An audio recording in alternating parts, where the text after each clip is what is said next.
Hello and welcome to Nintendo Pals Podcast, the show all about Nintendo and friendship. I am joined by my regular co-host, permanent guest, Micah. Yep.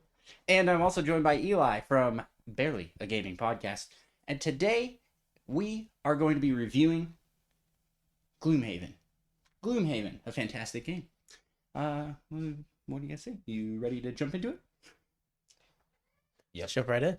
Let's jump right in. All right. So, usually when we do reviews, we cover and talk about story, we talk about graphics, we talk about gameplay, and we talk about music. Those are kind of the four areas that we categorize. What do you guys want to start with? Talking Gloomhaven. The first one you said. See, you also don't Story. remember. Story, yeah. Yeah, story. Well, what makes most sense to talk about first in this? Any of those components probably make sense.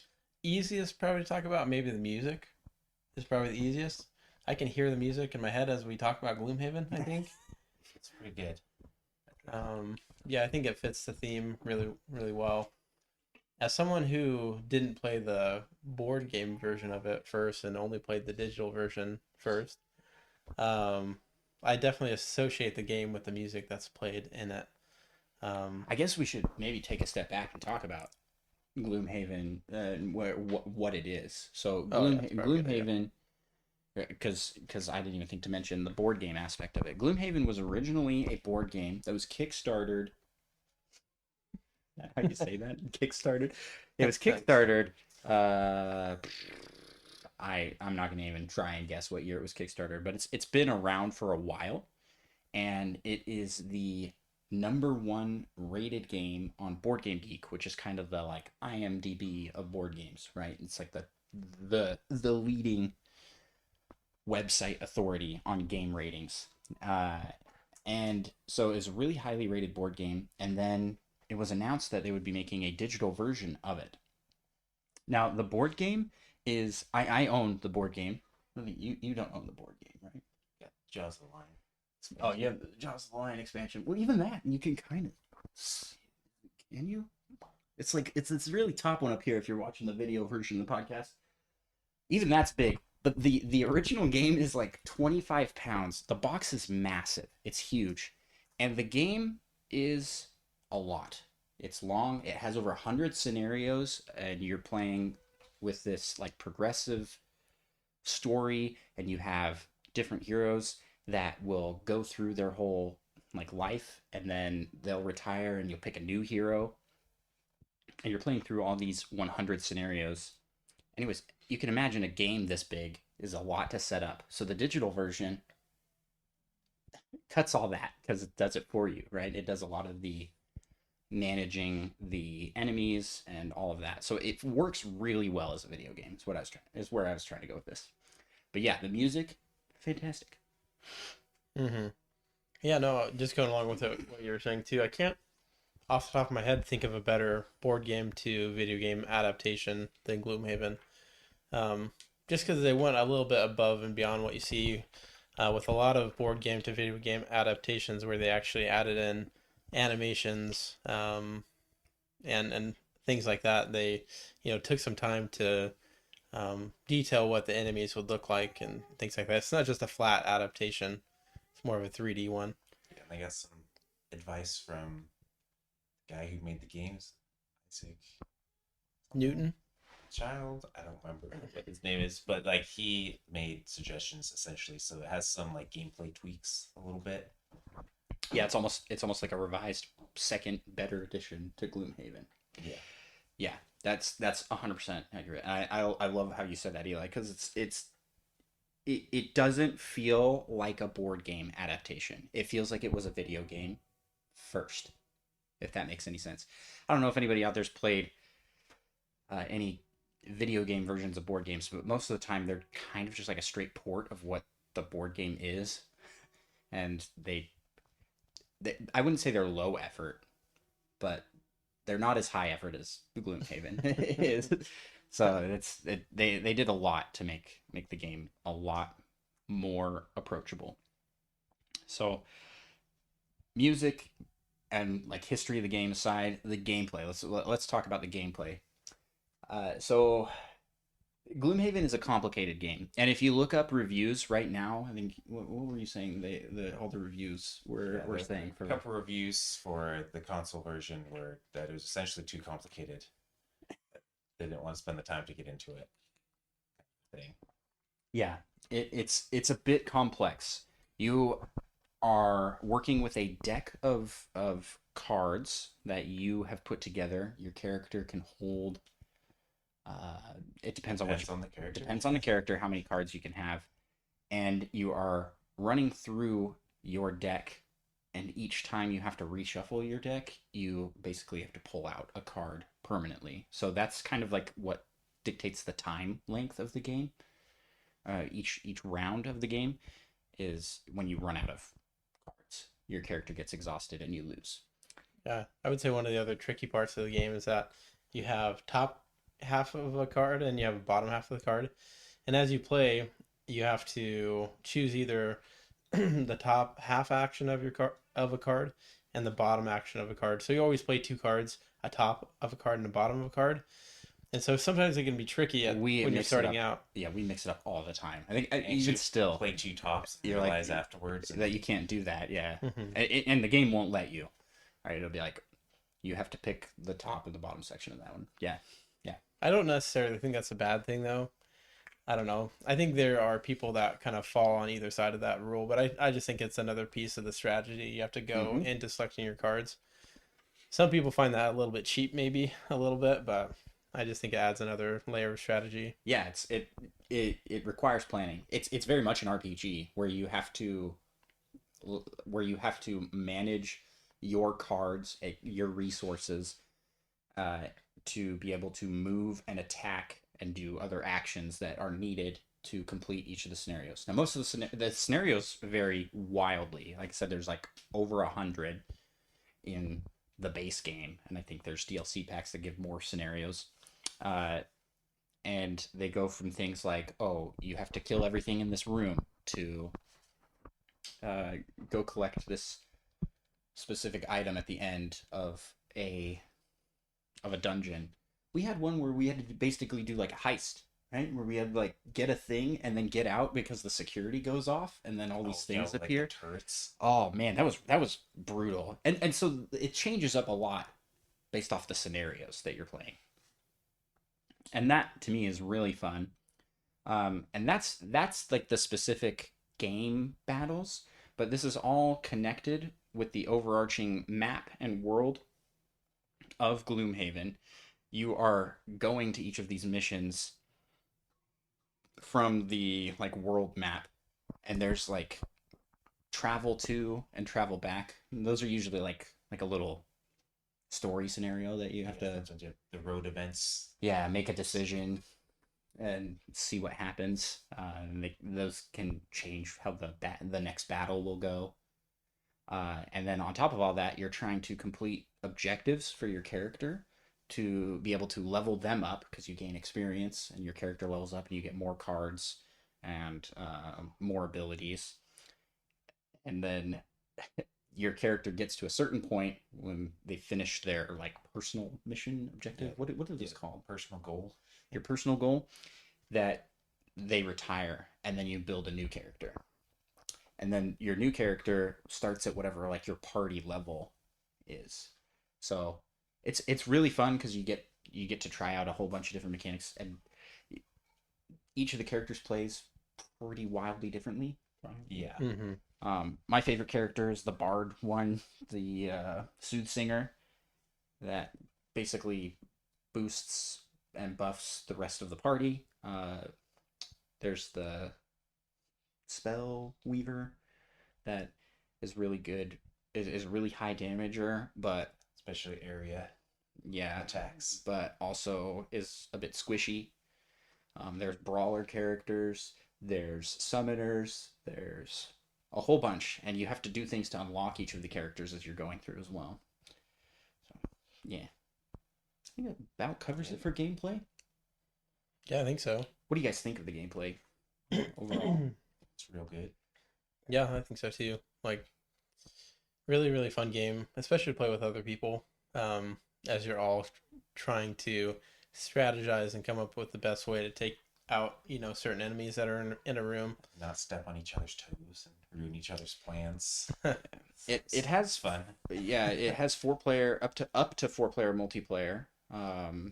And I've played it 2-player as well. We've done a bunch of 3-person. It scales based off how many people you have playing. And oh yeah, I'd say it's really fantastic. A huge learning curve at the beginning, Yeah. but it's a very rewarding system once you've mastered it and understand your character build and what you're going for. And you can do different builds for the same character and go for like different. Every time you level up, you have an option between 2 different cards. Mm-hmm. Yeah. Overall, I highly recommend that aspect of it. So I guess we've talked music, gameplay. We talked about story. Kind of ties in with the gameplay a little bit. Yeah, I think the story itself is pretty fun, pretty interesting. A lot of times you go into different levels and it will have like an intro to that level, like what the story is. The The narrator. narrator's really good. Yeah, Yeah. the narrator's fantastic. Yeah. I love his accent, man. Yeah, I think not it's gonna really try and fun. Lots of twists and turns to the story, I would say. It feels like the overarching story. Well, first off, it's so long that it's like hard to follow the like Mhm. big huge story. We're like halfway through. We've been playing for like 2 years. Yeah. Like, I don't really know what's going up to on. once a week. Oh, We that's- kind of forgot. That's what I was gonna say was the problem with the story is that the scenarios are so long, and especially if you take time to do the side quests, There's like so many side you kind of quests. forget what's going on with the story, I have but no idea. you kind of keep playing because the gameplay is so good. Like that's kind of what I feel like. I think the story itself is good, probably if you read it all, all at once, but it gets kind of disjointed because of how long the scenarios are. 100% agree. Yeah. If you fail a scenario, which we have done a lot. Right. No. No, we're really good at this game. We're super good at this Some game. of us have failed a lot. If you fail a scenario, you got to go back and do it again. And yeah, but each of the like side quests can have little chains between different things you have to do. Like we had that whole side thing with a voice that was reaching out to us, and we could choose to help the voice or to try and Everyone was all like, hurt the voice. "This voice is so evil. We should all destroy it." But Did- one of us, I think, was the voice of reason. Didn't It was we like, end up helping it? There's literally no proof this voice is evil. That's just what people said. And then we all died. And that was the end of the game. What a great story. Yeah, so I think there is like a really cool overarching story, but again, the scenarios are long and it's hard to stick with the game to the point where you will remember it. Yeah, and part of it's- that is because we played this before. It's kind of hard sometimes for all of us to be available. It does take longer too when you play with a group of 4 versus a group of 2. I feel like the scenarios are probably twice as long, but Yeah. twice as fun as well, probably. I don't know if they're twice as fun, but they do take twice as long. Nothing. Yeah. The satisfaction of these 4-person scenarios where we have someone like barely make it, and then like some hero move that maybe like Micah will come in and save the last person so that everybody's still alive at the end of the scenario. I don't know if that's We quite either- how that works. The Berserker Oh, finisher, we're all like, I think it was going to be really close, and because my Berserker character can do great things at very low health, and I also drew like a ×2 or something, I just did an absurd amount of damage to some boss. Oh yeah, yeah. It was the perfect draw to be able to make it, so we actually won. I was just gonna say this makes it sound like we're the perfect team coming in to save each other at the last minute. I feel like half the time is one of us stealing all the gold. That person's not in the room. Like, most of the time, I think we all take a turn in stealing all the gold that's in the room. But Every once in a while. Not me, that's part according of the to my fun. character's wallet. Yeah. Part of the fun. Uh, It's the treasure chest in the room. So if any of this is like piquing your interest, if you have these kind of like 4-player tabletop games that you play with your group of friends, and I highly recommend Gloomhaven as one to add into the mix. It's very fun, and the digital version is superior, in my opinion, versus getting just the board game because it handles so much of your setup, cleanup, and management of what is going on in the game. It's very quick, and they do have the expansion for Jaws of the Lion as well out. So there's tons of content for it. Also, like, we're doing the review this week. It came out on Switch just recently on the 18th, so that's good to point out as well. Definitely a great place to pick it up. Yes. I think it has crossplay with everything. I think you're right. Don't quote us on it. But yeah, we think. But we all think that. We all think it. So last thing we want to cover is graphics, and I think it's serviceable to the game. I wouldn't say this isn't Baldur's Gate 3 graphic. It almost looks better in some ways. Really? I mean, sometimes Baldur's Gate can have some kind of wonky animations. Yeah, well, there's It's some not wonky quite stuff that happens lifelike. in Gloomhaven, especially the walls, where your camera, like, if you're not aiming your camera in the right angle, like a wall will be there that you can't see, and then you try and walk through, and you're like, why can't I go through here? And it's there's a wall there, or there's a door, it's closed. But it's fine. Like it's not it's great actually. Not like top tier, like, oh my goodness, you're playing this game for its high graphics, but it's not like bad. It's like an IGN 7 out of 10. Some would Yeah. It's pretty good. It looks pretty good. Yeah. So I think that's it, man. I think we about covered it for Gloomhaven. Mind Thief is the best. What? Mind Thief is the best. Mind Thief is the best. You guys leave scores on these reviews? Oh yeah, we usually do. We do actually. I want to review the So score. what we usually like kind of combine to come up with a score, but Eli, what are you thinking you'd score this game at? Well, this is how I'd break it down based Okay. off those categories. Story, probably like 7 out of 10, just because it can be disjointed. Music, probably like an 8 out of 10. Gameplay. One of the other two. Gameplay is like a 10 out of 10, I would say. And then what's the other one? Graphics. Graphics are like a 7 out of 10. But overall, like, those numbers don't add up like 1 to 1. Overall, I would say it's like a, I don't know, do you do a point scale? Like a 9 point something? We haven't. I would do Or did we? I don't remember. I don't think we have. No. I would probably do a 9 out of 10, just because the gameplay is so good. It carries the rest of it. It doesn't really matter as much on the other aspects.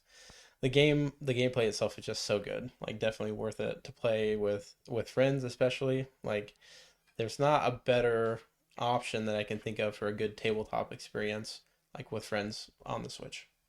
On the Switch, for sure. Yeah, I was gonna say, well, there's Baldur's Gate 3, which is That's Baldur's So, Gate but 3 is, tabletop. those are like it's kind of tabletop. those yeah. are like our two party games that we're currently playing through like a campaign together. In fact, Baldur's Gate 3 took over the Gloomhaven one, but we will be getting back to it because we want to finish it someday. And if you consider Divinity Original Sin 2 a tabletop, then I guess there's some competition there. But Oh I was thinking just straight up like a board game adaptation. It's okay. Yeah, clearly yeah. the best. For sure. What would you score it at, Micah? Because I agree with Eli. I think I would lean more towards an 8. Just because it is like such a niche and specific type of game. And I think that the gameplay is like I agree. I agree. All your segment scores. But because you have the like 2 that are kind of like 7s out of 10, I think it should be a little lower. But I don't know.